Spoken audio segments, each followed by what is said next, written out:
video outhouse will now take a look at last week. Will you just flush it already? It's really gross.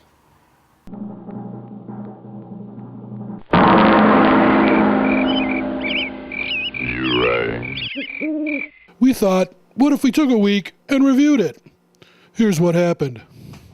Hey folks, how you doing? Comic Book Man here. Welcome once again to my video outhouse. It's time for Week in Review. And this is the Week in Review for October the 20th, 2010. If you go back to the Shipshape update for this week and you watch this, you put the two together, this will give you a real good feel for what happened on the week of October the 20th, 2010 in the world of comic books and comic shipping. This week, of course, we had the return of Kick-Ass in Kick-Ass Volume 2, Number 1, which finally shipped this week. Did he get his ass kicked? As of course he did. Of course he did. As we've mentioned before here on Week in Review and in Marvel News and in shipping, you could have read the first chapter of this in a magazine called Clint, which came out 2 weeks ago, which I don't know why it was that was available then, but this wasn't available until now. But this is the full first issue. It came out this week. Maybe it's so you buy issues of Clint. And well, yeah, maybe. But you would think that Marvel would say, we'd like to ship this first before you put it in Clint and put it there. So yeah, the idea is you're either undercutting us or you're even building more anticipation for it. I don't know. But anyway, this shipped this week, and Kick-Ass fans came back for it. They love Kick-Ass, and this was a real good book. Even though they didn't go see the movie. Well, that's a whole nother matter. I guess it is. Marvel Gods Month here at the store, of course. All of my Marvel Gods trades are 25% off. By the time you see this, Marvel Gods Month may, in fact, be over with. This is the last week for it as we tape this. We'll have a new month coming up in November. Chaos War number 2 shipped this week, moving the story forward yet that much more. Chaos War is still a strong seller here at the store, so, hopefully this is an event that people are really taking to and really like. It's, of course, written by Greg Pak and Mr. Van Lente, both of whom have done wonderful work on Hercules and Hulk and other Marvel books in the last couple of years. Over on the DC side, Bruce Wayne is still dragging his dead butt back to reality.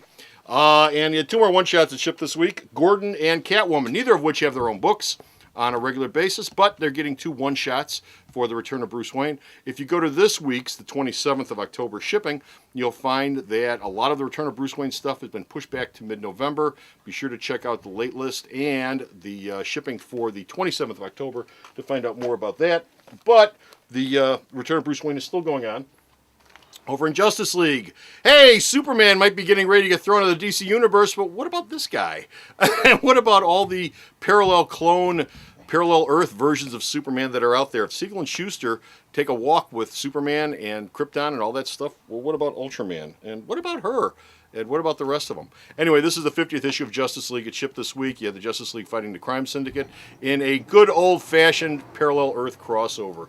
I loved those when I was growing up. And finally, we're going to wrap it up this week with the return of Stan Lee! Stan Lee's Soldier Zero, the first book. Stan Lee never left. The first of Stan's 3 books from Boom came out this week. This, of course, has ideas by Stan. Stan, wrote everything out and said this is what you should do. The book is actually written by Paul Cornell, who's doing Action Comics, and drawn by Javier Pina, whose work I'm not familiar with. But from looking through the book, it's very prettily drawn. So you should take a look at it. Stan Lee's written a couple of things in his life that people actually said nice things about. So maybe he's going to strike fire again with this. You never can tell, or strike lightning. But that's it as far as comic book shipping goes for this week. A couple of news items for this week. In the world of wrestling, Stand Up for WWE controversy is raging across the WWE universe this week. The Connecticut Democratic chairman, Nancy DiNardo, has filed a complaint with the Federal Elections Committee over the Stand Up for the WWE program, which the WWE is running right now. They're saying that that's unfair. That's unfair to the Democratic candidate and unfair to the election in WWE, using all the strength and power of the World Wrestling Federation to help push Linda McMahon and to get her poll numbers up. Also this week, in a related story, the WWE, if you wear a T-shirt that has the opponent, I believe his name is Blumenthal, shirt on it in the front 10 or 12 rows where they tape, WWE will happily give you a t-shirt and strongly suggest that you change it or leave.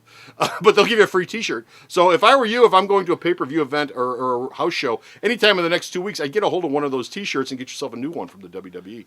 Both of those stories are covered in Wrestling News with Uncle Pete and Bo. So be sure to check out Wrestling News for that. Also, Bragging Rights pay-per-view results. SmackDown kept the trophy. Big surprise. Undertaker was buried alive by Kane. Big surprise. I don't think they've ever done a buried alive match where Undertaker wasn't the one who was buried. And Cena found a loophole to let Orton win in his match with Orton and Nexus's British guy. I can't think of his name. He's a pain in the ass, though. I have no use for the guy. In media news, Peter Jackson's The Hobbit movies have finally been greenlit. MGM has been having all sorts of financial problems with financing for Bond and The Hobbit, but Hobbit finally got his financing put together, so that will be moving forward sometime in the near future. Mel Gibson will not be making a cameo in Hangover 2. Why? Because the cast objected. Mike Tyson did a cameo in Hangover 1. In Hangover 2, they wanted to have another big star do a cameo in the movie. They were going with Mel Gibson, and as soon as the cast found out, they said, "We don't think so." Rapist, it's okay. A racist, no. No. Yeah, That exactly. one little letter. Exactly. Just that one letter booted him out of the box. Oh, no, you don't. No More- racist. More on both of those stories in media news with JR and me, which we just did the other day. Below the story, we have Disney pays Paramount $115 million to transfer distribution rights for Iron Man 3 and the Avengers. Paramount has had the distribution rights to those two movies, of course, and that's because those deals predate the Disney sale of Marvel. But Disney just paid Paramount to have the rights to distribute them, so most of that money from those movies are going to be coming to Disney now when those movies come out. The Avengers is still slated for May 4th, 2010. Iron Man 3 has a rumored release date of a year later, May 3rd, 2013. So look for that to happen. Rights to distribute Thor and Captain America still remain with Paramount, though. I would assume that will change at some point in the near future as Disney cracks open the checkbook one more time. But Disney produces them, and Paramount distributes them. Paramount produced them, and Paramount was distributing them. Disney's bought the right to distribute them. Okay. So Paramount's still going to produce it. Disney Produce it distribute until the they license get the license back. wraps up. And a Spider-Man deal that we don't. Oh, that's even worse. That's even worse. okay, that's even- Spidey, yeah. X-Men, Fantastic Four, Daredevil. Boom. Those are till whenever when they come back. Jumping, Those are shooting. till whenever when they come back. What did Disney buy? Crack open the checkbook and I buy them all guess, back. buy 'em, still keep buying 'em. Well, either that or just wait for the rights to expire, and then they just get them back. But they anyway. they don't want Just to get keep 'em back. watching Paramount produce Hence, movie after movie. hence the reason why they're pushing the hell out of the Avengers, No because doubt. most of those characters they have the rights to, and that's who they're making an Avengers movie with. Anyway, And one of the things I want to mention a little bit about is Disney XD started up the Avengers World's Earth's Mightiest Heroes cartoon series this week, and we're going to talk a little bit about that.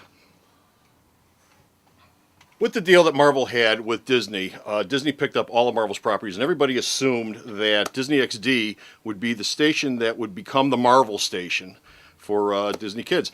The other Disney channel is the girls' channel. Disney XD has been sort of the boys' channel, and of course Marvel Comics appeals mostly to boys, so you'd expect that to carry a lot of Marvel animation. Of course, the Avengers Earth's Mightiest Heroes series started this week, as I mentioned. They've been teasing it with 20 or so mini episodes, which are just sort of little origin stories for the last month or so. First full-blown thing ran this week. I watched a whole bunch of them. I saw the Graviton thing, which was a multi-part episode. I also saw the Captain America Gets Frozen Ice episode. I also saw the Black Panther, Ant-Man episode.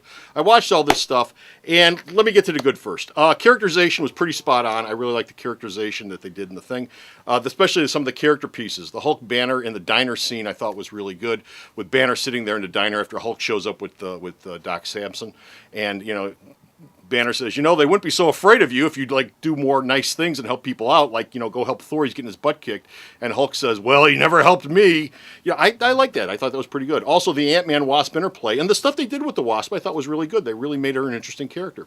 The color palette on the thing was very vibrant. The colors popped on the thing. I really appreciate that. That's always a good idea.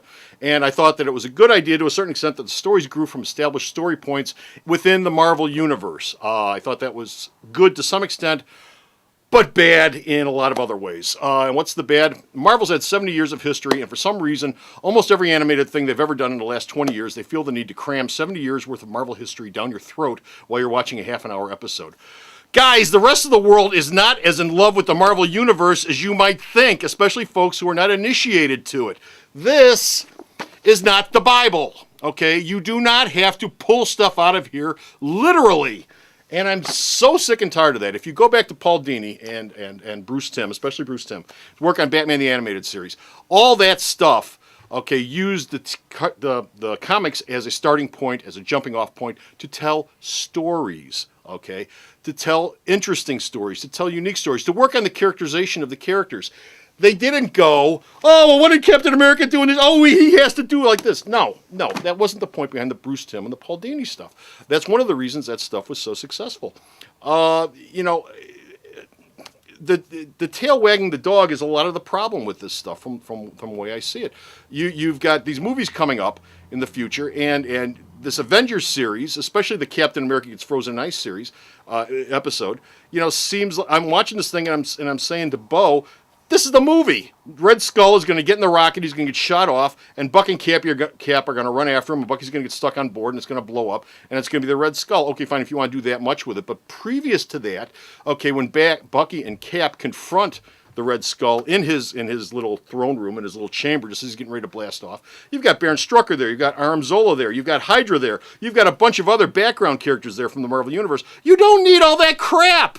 You don't need all that stuff to tell the story. That stuff's just confusing. That's more of this. You need less of this, okay, and more just straightforward storytelling in the thing. The handbook of the Marvel Universe is a wonderful thing, okay? Like I said, it's not a Bible, though. This is something that, you want to go to it, you want to pull characters out, fine. The main episode, the multi-part episode that they did, was a cross between Brian Bendis's beginning of the New Avengers run, where you have all these prisoners escaping from this prison, and the Gravitron story that I read by, I think it was Marv Wolfman and George Perez way back in the mid-'70s. It was a crossing of the two of them together. But I'm watching this thing, and the first thing I think of is, this is how they're introducing the characters with 72 villains? We don't need 72 villains! You're by introducing 72 villains, you're taking away from the Avengers. You're taking away from the rest of the characterization of the rest of the characters. Dump the 72 villains. Go back to the original pilot of the Justice League that Bruce Timm did. 7 characters and Martians. Period. You don't need anything else. Less is more. Less is more. So, in conclusion, the only thing I want to say is, I'm glad that they're doing an Avengers series. I would just like to see them do something that's a little better focused and has less of this. This is on the debut? And this is in the debut. The debut episodes. The debut episodes. Okay. The debut episodes. Less of this and more of just straightforward storytelling. And that's it for Week in Review for this week. Be sure to stop off at the store's website. Check out all of Bo's news, all of JR's reviews, and all of Uncle Pete and Bo's wrestling and fight stuff. And until next time, this is Comic Book Man saying bye.